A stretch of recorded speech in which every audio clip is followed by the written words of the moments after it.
Finally found it tonight. It's like 90 something percent charged at this point, but I just figured I would just go ahead and show you what I found here. These are pieces of wood, most of which are from Hawaii originally, and a couple pieces are not. One from the Rocky Balboa Monument in Pennsylvania, and the other one is from the Potomac, driftwood from the Potomac. So I thought I would just kind of show you what I'd done last time I was here, and what you can kind of expect. Some of them need cleaned up a little bit. There was some hide glue, which is a brown color, like right here, that the movers packed with the glue, and so consequently it needs that can be taken off. It's not that big a deal. That stuff cleans up the water, and so we can overlook that. But I thought I would just go ahead and show you what the wands that survived, to my surprise, and let you know what I did last time with what I had available. Now, there are a couple pieces where I know where they are from and they are not driftwood, and this is one of them. So I can tell from the modeling on here. Probably having a hard time seeing that. Hopefully to focus on my hand. It's not one to cooperate. All right. This is partially why why I like using the GoPro as opposed to other things. But the distinct patterning, decay patterning on this wood and grain, I know where this is from because I have another wand from that same tree. Let me go ahead and get it.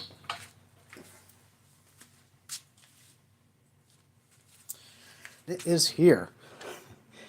You'll find some of the same patternings, the same graying areas, the same coloration and similar wood patterns on here, the grain, whatnot. Not just the grain, but the decay. Right. These were deadfall pieces from the banyan tree at Turtle Point, or Turtle Bay, excuse me. And so this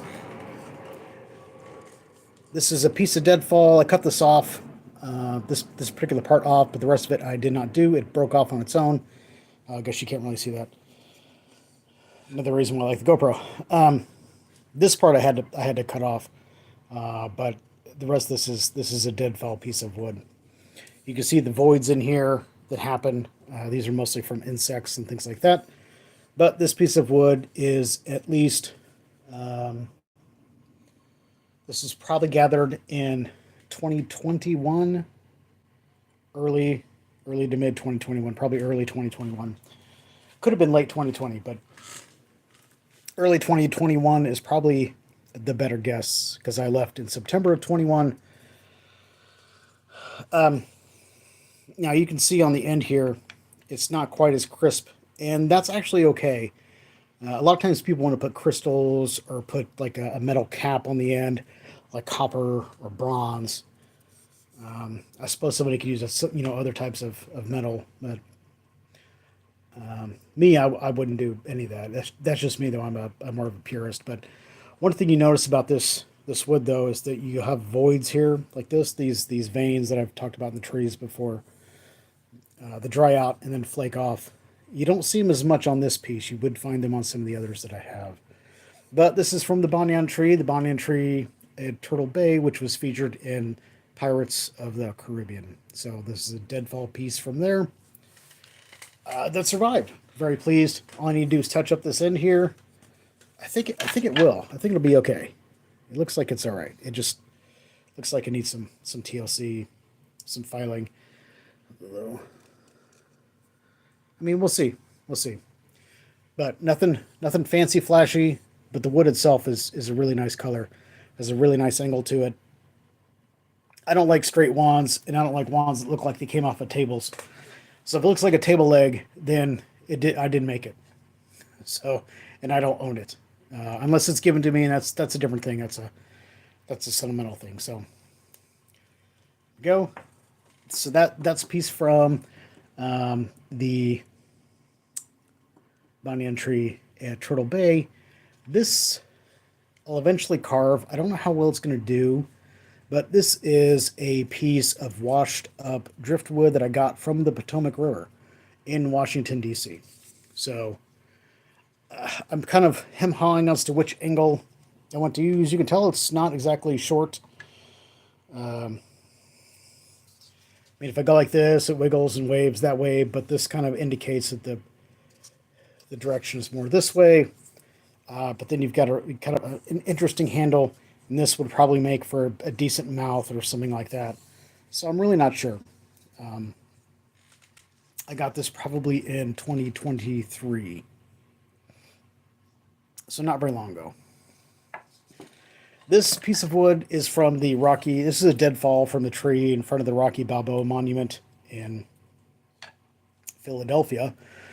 When we went there, and I haven't done anything with it, I thought for sure it wasn't going to be allowed through, but I can tell you I will probably keep this back end right here. That gnarl in that wood is actually pretty cool. I'll take off most of the bark, probably from like around here anyways. We'll see if the rest of the stuff kind of flakes off. We'll see what this does. I don't know what it's going to look like underneath. And then I'll probably just take it down, and then I'll see what goes on down here. I don't know. I don't know. It's been drying. Usually I let stuff dry out for quite a while. And I think we went here, I want to say we went here in 2023. May have been late 2022. I'm just not sure. So not that long ago, relatively speaking. But I don't know if you can see here, but you can see how the grains are running and move and then twist here and then run back this way. It's pretty cool. So we'll see about that. This is a kind of like a serpentine mouth. It is a piece of driftwood from Pearl Harbor. The rest of these, I think, are, if they're not, I'll tell you. This one might not be. I think it is. Yeah, this is. So this one, it kind of had a little bit of a serpentine body going on. The head is kind of inverted a bit to me. Oh, you can't see that, sorry. The head is kind of inverted a little bit to me because the natural way to handle this wood is like this. And so, not sure what's going on there. But this is my first piece where I started fashioning the end like a snake's mouth because it seemed appropriate. And I didn't really do anything else with it because I thought about, oh, I can start burning things into it and stuff like that. But I was afraid of just screwing up, quite frankly. So I didn't do it. Let's go back to this piece here. This one reminds me of Italy. You can kind of see why, with the boot. I suppose you could say it's almost like an old school Wicked Witch boot. Almost looks like a foot binding thing. Oh, sorry. It almost looks like a foot binding thing. You know what I mean? Where they used to bind their feet and, oh, good God, those contortionary ways. But anyways, this end of this was too good to ruin, right? So I don't know. I obviously don't know. I don't know what kind most of this driftwood is. Most of the time the bark is gone, and telling just from this is a little hard. Now I do see some things that I recognize from, maybe like a banyan tree, but at the same time I don't think this is what it is. The other parts of it, like some of this part, just doesn't look like that to me. Doesn't mean it isn't. I mean, this wood is degraded, right? And so you're not going to see it like it would have been on the tree, because wood starts rotting and decaying when it gets put in the water. Then you have that magical sunshine to it. This is a more mundane piece that I have, also a piece of driftwood. And the reason that I went ahead and got it is because not everybody wants something fancy. It doesn't really matter how you grab it. You can grab it like this, you grab it, you could even two-finger it. But it was nice and smooth. This would look, you could work this pretty well. Some of these things, you got to be careful where you mark this wood because it'll puncture through it, or, I mean, it'll be pretty obvious when you have a piece like that. Like this, for example. Working this piece of wood was going to be really hard. So what I did was, since these pieces had already carved themselves out, or somebody had carved them out, I basically used a wood burner, and then I burnt those areas back in. I basically burnt the pattern that was already there in it. And I could do that because I had the wood burner, obviously. But and because there was enough of it that it would look unique and non-trivial, right? I don't really have that in this case, right? I had an interesting end right here. These areas are long, they're flat, they're smooth, and would actually go well with like script writing if you were going to script it and just kind of twirl it up here like I did with my Shadownomicon wand back in the day, which is also a piece of Deadfall. You know, you could literally scroll it up the side of this thing if you wanted to and enchant it, and that's really why I left this wood the way it was. I mean, it does have a nice point for my wands. It didn't degrade at the tip like a lot of the driftwood does. You can see it kind of got a little bit close there, but we didn't really have to worry about that too much. So it has a unique handle to it. It's nice and smooth. It really would work well with somebody that wanted to empower or just design it and then roll it up like a text, right? Like a Scatale, if you want to look that up. ScYtale, Scatale. You could literally, you could pull out a writing if you did it and wrap it, you know, around the trunk like this, kind of like a candy cane, but as deep or as loose as you wish. I would do it in pencil first if you ever do something like that. This is actually a really long, really long wand here, and that was because I didn't really run into any problems, and I didn't see any reason to cut it short. I mean, it's if I put it against my elbow, it is as long as my middle finger there, even curved, so you know it's slightly longer. It reminded me of a really long pointy finger. And so my thought was is that, well, if somebody were to get this, then it would be up to them how short they wanted to make it, and that would have worked because this back end here, you can see it was rough. This is still the rough end here. I didn't change this end. I didn't cut it off, but somebody else could. They could cut it off however they want, and they put a cap on it with a metal cap or a metal cap that seated a crystal or something like that. I've seen some of that, or a tassel. Could do that. So I left it as is. Now this piece of wood, I can say that if you were to take and because it has some darker highlights in it, you may not be able to see. These are like purplish, dark brown, purplish colors. These colors could pop out if you used a really light coating of oil, but I would do your work first if you were going to do that. And then watch this end here because it does want to split, but it hasn't. So it's a pretty solid one. This one, piece of driftwood, a fairly sharp point. It needs redone a little bit. That's fine. But I got this because of the head, right? It reminded me of just a bird that was going to peck you, right? And so I left that head the way it was. Now I have no idea what bird's quite that ugly, but that's just kind of what it reminded me of, right? A bird pecking you. Not so much on the other side. It looks like maybe the roadkill version of that bird that was going to peck you, but you know what I'm saying. But since I like to leave it end raw if I can, and this was a very unique end, it could do that. It just so happens that it actually curls quite nicely into the hand here with the way that it's done. So really like this one, which is why I didn't give it away when I've given most of the others away. This one is where I had the start of a snake, right? You can see some of this hide glue that can be taken off with the water, but you can see how it was curling, and I noticed this, and so this was the first time I really started carving something that looked like a snake, serpentine, specifically, right? The head's carved towards it. It worked out really well, and so at that point, I largely stopped because I wanted better skills, so I could start making small carvings into things like that. So,